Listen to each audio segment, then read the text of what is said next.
we've been able to pretty much research at least all the owners and most of the residents of the house through the years. But it's a brick structure. It had the kitchen is in the basement. It was kind of it's always been, you would describe it as vernacular. The original part almost has a bit of a federal design to it.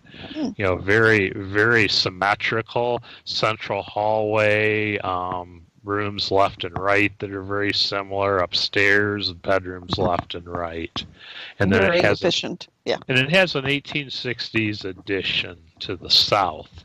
There's just a dining room, kitchen, and upstairs bedroom. Wow. And from the photographs in your book, you did some pretty extensive repair and renovations, it looks like. Yeah, when we first saw the house, our son was looking for a place, a fixer-upper, and he wanted me to come look at the house with him. Well, I've been familiar with this house since I was a kid. I grew up not that far away, and I was always kind of fascinated with the design of it, but it was in such bad shape that the realtor warned us before we went in that there were two small children with us. He said, don't bring the kids in.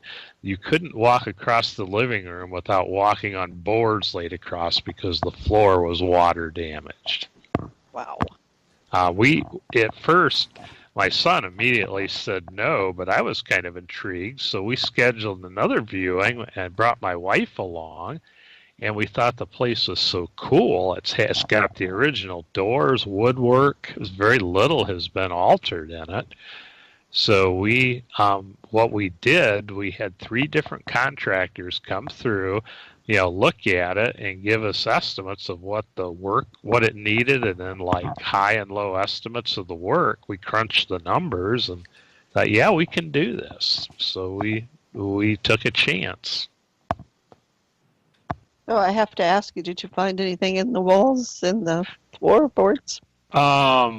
Not too much in the floorboards. The most intriguing thing we found, and there's a story to that. Actually, Tabby Cat is involved in that story, although she's never been at the house.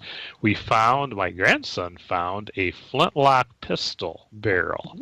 Appears to be just the barrel. That's the most intriguing thing that we've found. Just the barrel. Just the barrel. It's a flintlock, and it's rusted badly enough we can't read the date on it, but it would be pre-1845. Now, was that found in the basement? Yes. Now, do you still have activity going on? Yes, we do. Right now, we have not been doing much work, so it's been rather minimal. I think the last thing we had happen 2 or 3 nights ago, it was like somebody pushed on the door. The door has on occasion actually opened by itself. There's no natural phenomena that we can figure out doing this. The doorknob will turn on its own, but I was standing, not moving, standing about a foot away the last time it happened, and the door actually, pushed up against the latch, but the latch wouldn't let it open. But it takes a bit of force. It's a heavy door. We just can't figure out anything natural causing that. Now I want to take a second and let people know that if you have questions, you can private chat them to either Ceiling Cat or myself. I don't think Jeff's in the chat room anymore. But no, I closed the browser because I figured it might be taking too much energy. Okay. And if you're listening from around the world, you can send us a question also by sending it to the paranormalview@gmail.com. And Barbara's keeping tabs on that. So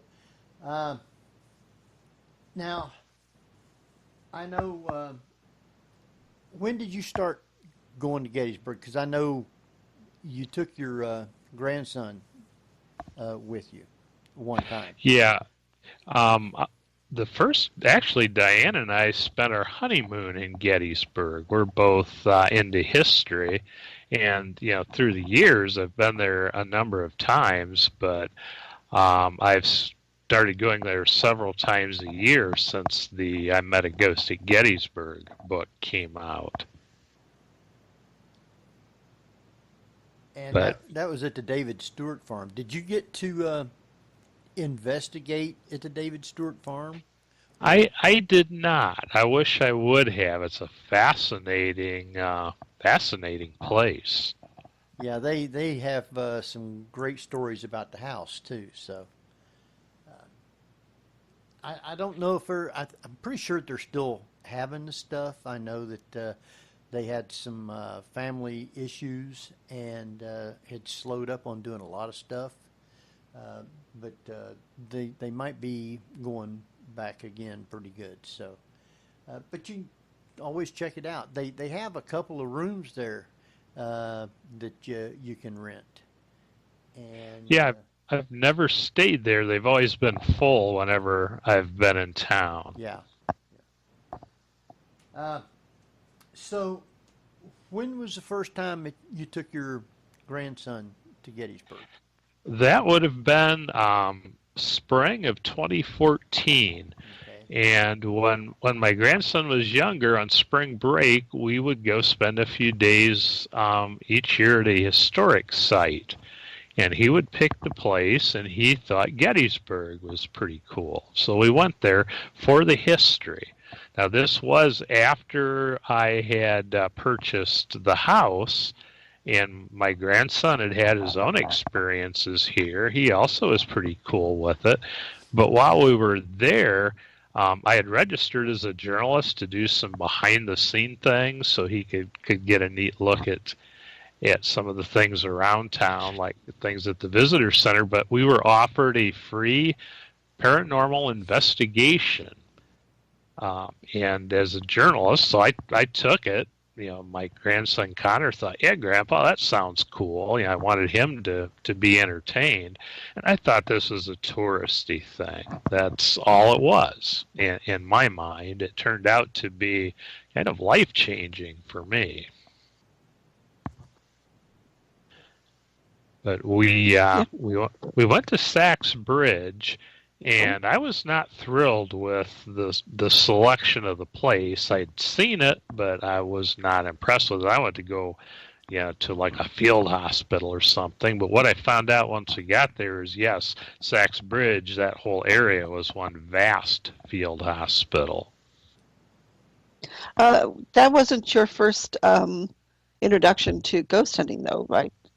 To actually investigating ghost hunting, yes, it was. Okay. Other than just trying a few things around the house that I'd researched, but I had never had any instruction beyond television or reading a book. Mm-hmm. Now, at your home, did you try doing the EVPs with a tape recorder, or? Just once. And actually what we got, my grandson wanted to try it. This was long before we moved in, and he was probably only like maybe 9, 10 at the time. But we went out. We didn't get any voice EVPs, but we did get knocks in response to questions, and that's a phenomenon I've had different times here. And the one really got him as I said, well, if you're here, can you knock 3 times for us on the count of 3? Well, I counted to 2. Before I said 3, we got 3 very loud raps, one room over. And my grandson just kind of looked at me and says, Grandpa, can we go home now? I said, yeah, we can go. And he apologized later for being frightened. I said, no, Connor, don't apologize. You're braver than most adults would be in that situation. And you're right on that one. There have been a lot of people that ran. But yeah, he's pretty even keeled, and the experience we had at Sachs Bridge, and I don't know how much you'd like me to talk about that, but Some of the conversations we had with the little SB7 spirit box, ghost box, were just incredible. Now, is that the place where people see lights? Yes, and I've captured some pretty strange lights myself. I've been with other people who have captured just incredible, smoky, almost apparition shapes, and the energy there. It's one thing I've kind of learned, especially from living in the house, is feeling the energies. And I guess, and you'd ask about the house, and I can't believe I forgot about this, but this was actually today, and we don't usually do this, but from time to time we have a parrot, and he will see something, and it's always in our dining room, and he will sit at the corner of a chair in our living room and look out into the dining room.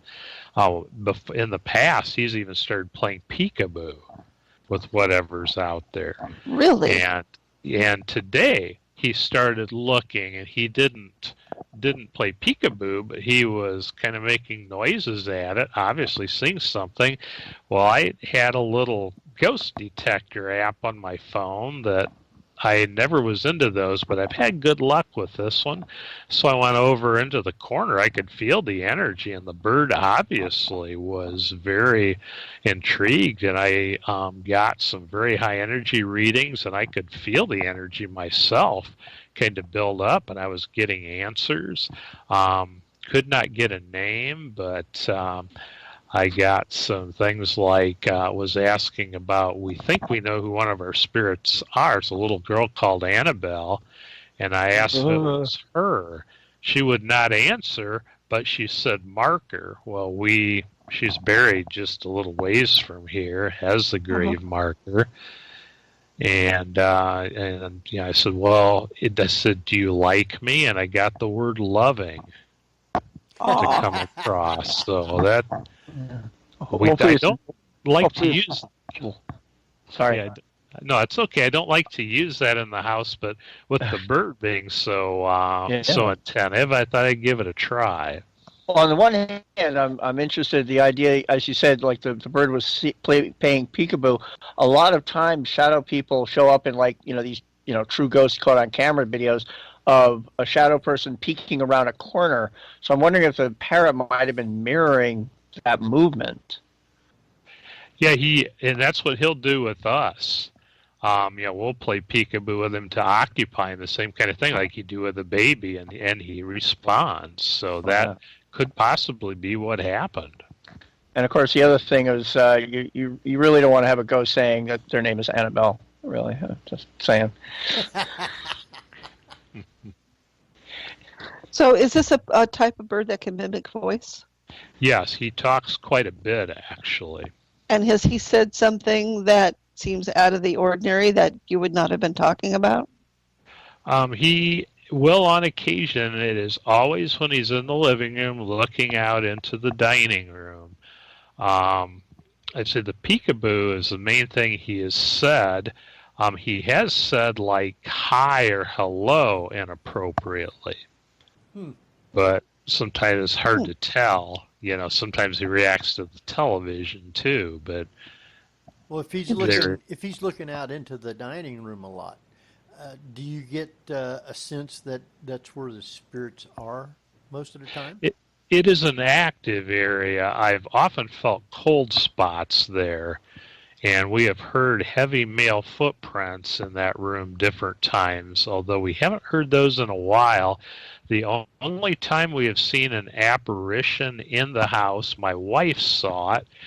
It was one evening. I had gone to bed and to read, and she was downstairs watching TV. I heard footsteps downstairs in the dining room heading toward the living room. Diane looked up. The bird started going crazy. She looked up, and there was basically the torso, a black, almost smoky torso shape. No legs, head, or arms. But she said that startled her.